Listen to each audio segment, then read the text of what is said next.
The falciform ligament is the thin, sickle-shaped, fibrous structure that connects the anterior part of the liver to the ventral wall of the abdomen. It can be seen dropping from the liver hilum when looking inside the abdomen during surgery.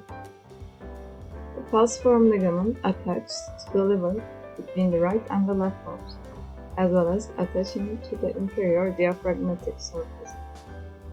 The pre-inferior border of the falciform ligament contains para-umbilical veins and the round ligament of the liver, which courses along a fissure situated between the inferior surface of the right and left lobes. Para-umbilical veins become prominent and more patent during portal hypertension, when the portal vein, draining the gastrointestinal system, becomes engorged with blood, which is unable to fully enter the liver. If the portal hypertension is severe enough, the para-umbilical veins will form a caput medusa of engorged blood vessels surrounding the umbilicus. The presence of a caput medusa is a stigmata of portal hypertension and severe liver dysfunction, as seen in end-stage liver disease.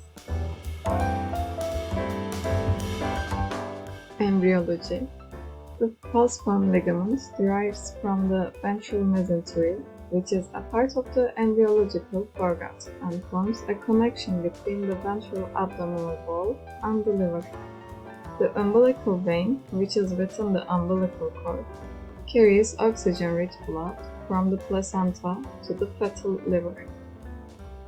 Once the child is born, the umbilical vein degenerates because maternal fetal circulation is no longer needed to sustain fetal life, as the placenta is no longer intact. After birth, the umbilical vein remnant forms the round ligament of the liver, which in adults contains para-umbilical veins.